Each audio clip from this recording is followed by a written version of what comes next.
கிறிஸ்துவுக்குள் மிகவும் பிரியமான தேவ பிள்ளைகளை, பரலோகமன்னா நிகழ்ச்சியின் மூலம் உங்களை சந்திப்பதில் என் இருதயம் கர்த்தருக்குள் மிகுந்த மகிழ்ச்சி அடைகிறது. இன்றைய பரலோகமன்னா தேவைகள் அதிசயமாய் சந்திக்கப்படும். இன்னைக்கு ஒவ்வொரு மனுஷனுடைய தேவை, அந்த தேவை சந்தித்தாலே போதும் என்கிற மனநிலைமையில் இன்னைக்கு மக்கள் இருக்கிறாங்க. தேவைகள் சந்திக்கப்படுகிறதா? இல்லை. ஒரு சகோதரி, கணவனை இழந்த சகோதரி என்கிட்ட வந்து சொன்னாங்க, பிரதர், என்னுடைய தேவை அதிகமாக இருக்குது, ஆனால் என்னுடைய கூட பிறந்த என் அண்ணன், என் தம்பி, என்னுடைய சின்ன தம்பி யாரும் என் தேவைகளை சந்திக்கலை. நான் ஒரே ஒரு காரியம் சொன்னேன், சகோதரி, உங்கள் தேவையை மனுஷனிடத்தில் சொல்லாதீங்க, ஆண்டவரிடத்தில் சொல்லுங்க. இப்போ அந்த சகோதரி சொல்கிறாங்க, என் தேவைக்கு மிஞ்சி அதிசயமாய் கர்த்தர் என்னை நடத்துகிறான். என் தேவை போக மீதி எடுக்க கர்த்தர் எனக்கு உதவி செய்கிறான். அப்படி உங்களுக்கும் உதவி செய்வா. அன்பானவர்களே, இன்னைக்கு ஒவ்வொரு மனுஷனுக்கும் ஒவ்வொரு விதமாக தேவை. ஒருவேளை கொஞ்சம் பேருக்கு 1000, 2000, 10,000 அப்படின்னு தேவைப்படும். சில பேருக்கு லட்சம், 2 லட்சம், 5 லட்சம்னு தேவைப்படும். சில பேருக்கு கோடி, 5 கோடி, 10 கோடின்னு தேவைப்படும்.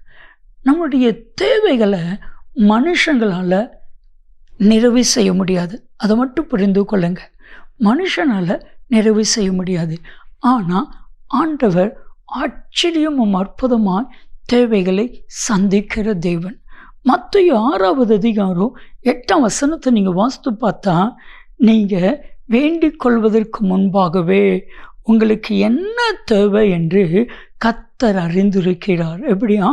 நம்ம வேண்டிக் கொள்கிறதற்கு முன்பாகவே என்ன தேவை என்று சொல்லி கர்த்தர் அறிந்திருக்கிறாராம்.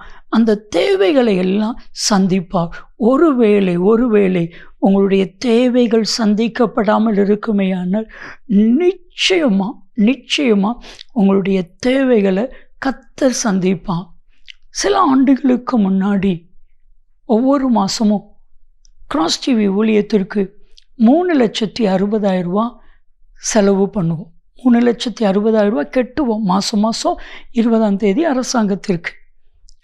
ஒரு நாள் எனக்கு தேவை 40,000. எனக்கு தேவை 40,000. நான் என்ன செய்வதென்று சொல்லி தெரியாமல் கலங்கி கொண்டிருந்தேன். அப்பொழுது பிசாசு அழகாக சொன்னால், ஒரு சிலருக்கு நீ ஃபோன் பண்ணு, அந்த நபர்களிடத்தில் பேசினாலே உன் தேவைகள்லாம் சந்திக்கப்படும். அப்போ தான் பிசாசு பேசுகிறாங்கிறத அறிந்து கொண்டு நான் யாரிடத்துலையும் கேட்கல, செல்ஃபோனை ஆஃப் பண்ணி வச்சுட்டேன். ஆனால் என் ஆஃபீஸ்க்கு ஒரு அம்மா, வயசான ஒரு அம்மா தேடி வந்து அவங்களுடைய கணவர் குடி பழக்கத்திலிருந்து மாறிட்டாங்கன்னு சொல்லி அந்த பணத்தை என் கையில் கொடுத்தாங்க. என்னுடைய தேவையை கர்த்தர் சந்தித்தா. அன்பு தேவ பிள்ளைகளே, ஆண்டவர் உங்களுடைய தேவைகளை அதிசயமாய் சந்திப்பான். எனக்கு என்ன தேவை இருக்கோ அதை ஆண்டவரிடத்தில் சொல்லுங்க. எஸ்தரின் புத்தகம் 2வது அதிகாரம் 9ஆம் வசனத்தை வாசித்து பாருங்க. சாதாரண எஸ்தராக இருந்த எஸ்தரை செலக்ட் பண்ணி அரண்மனைக்கு கொண்டுட்டு போயிட்டாங்க. அந்த கன்னி மாடத்தில் இருக்கும் பொழுது எஸ்தருக்கு மேலே ராஜாவுக்கு தயவு கிடைத்தது. எஸ்தருடைய மேலே ராஜாவுடைய கண்களில் எஸ்தருக்கு தயவு கிடைத்தது. ராஜா சொல்கிறான், அவளுக்கு என்னென்ன தேவை இருக்குதோ ஒரு தேவை கூட குறையாதபடிக்கு அந்த தேவைகளை எல்லாம் நிவர்த்தி செய்யுங்கன்னு சொல்கிறாங்க. ஒரு ராஜாவுடைய வரப்போகிற மனைவியுடைய தேவைகளை அந்த ராஜா சரியாய் கையாளுவாரே ஆனால் பரலோக ராஜாதி ராஜா தேவனுடைய பிள்ளையாக இருக்கிற என்னுடைய தேவையை அதிசயமாய் சந்திப்பான். என்ன தேவை இருக்குது இன்னைக்கு?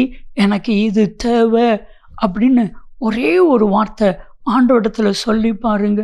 நிச்சயமாக உங்கள் தேவைகள் எல்லாம் அதிசயமாய் சந்திக்கப்படும். மாற்றமே இல்லை. ஜெபிக்கலாமா? அன்பின் தகப்பனே, இவருடைய தேவைகள் எல்லாம் அதிசயமாய் சந்திக்கப்படுவதாக. நீர் அப்படி செய்கிறதற்காக நன்றி. இயேசு கிறிஸ்துவின் நாமத்தில் ஜெபிக்கிறோம் ஜீவனுள்ள பிதாவே. ஆமென், ஆமென். தேவைகள் எல்லாம் அதிசயமாய் சந்திக்கப்படும். நன்மையும் கிருபையும் ஆசீர்வாதங்களும் நிச்சயமாய் உங்களை தொடரும்.